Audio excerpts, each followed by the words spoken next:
Hi everyone, this is Jean. I hope everyone is having a great holiday season.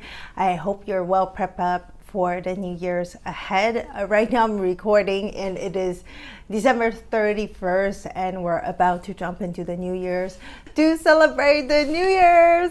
So today I wanted to share with all of you guys this book that I recently read called I May Be Wrong by Björn Natthiko Lindblad. Now, this book really hit me to the core because it's probably one of the best books that I might have read in my life till now, besides Siddhartha. I had to reassess so many things in my life. I think I had tears streaming down of my face. This book is about a man, his journey, his biography of Bjorn, that he actually was a very successful student at the Stockholm Business School. And then afterwards, he was 26 years old. He was working for the AGA company and he was his way to get promoted as the CFO at 26 years old. You can imagine how smart he is, how talented he is.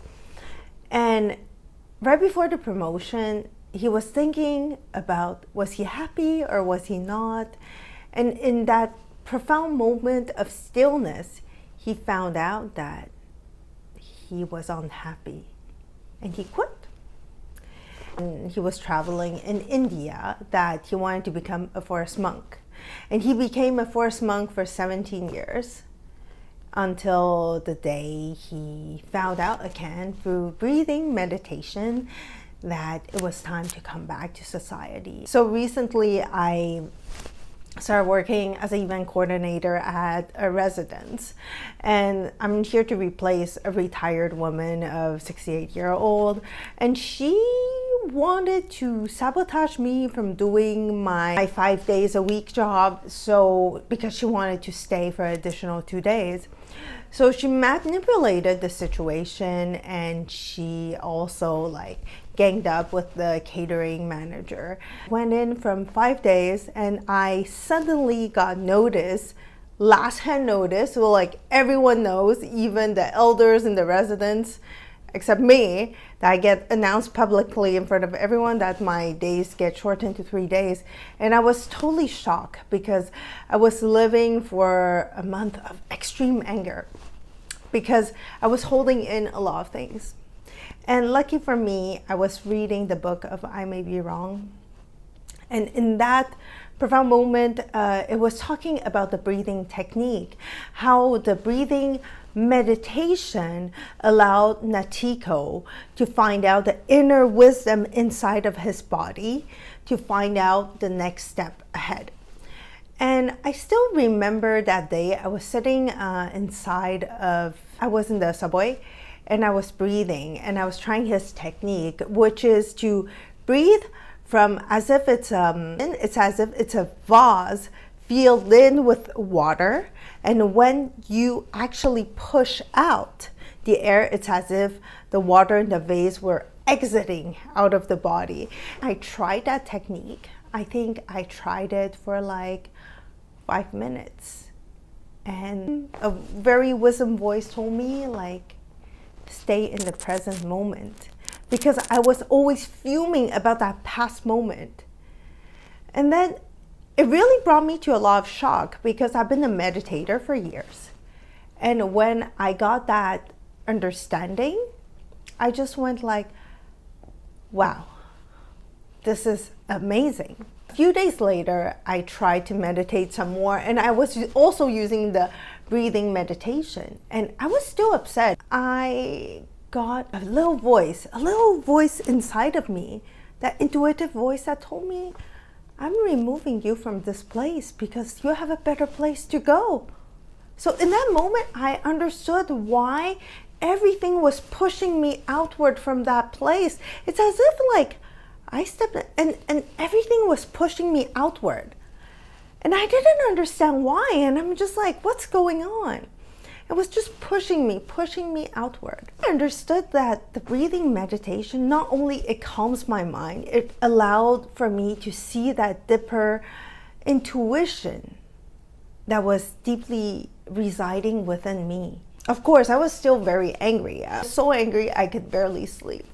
So one day I started to do a bit of introspection. So I started to write on a journal. And as I was writing it, and I was like, oh, Jean, you're so ridiculous. Why are you getting upset about things like that? It's not a high-paying job and all of this. And all of these things, I'm like, it totally makes sense. Maybe it was just a sign that there's nothing to be mad about. I should just leave. And yet, I was still so hung up and holding onto this situation that so many moments that they hurt and pained me. And then I remember Natthiko said, when you're very upset and you cannot let go, you have to hold your fist very, very tightly, hold it in, and you have to let it go. And when you let go, you realize, hey, like, it's okay. Everything's gonna be okay. And in that moment, I just said, oh, I'm just gonna let it go.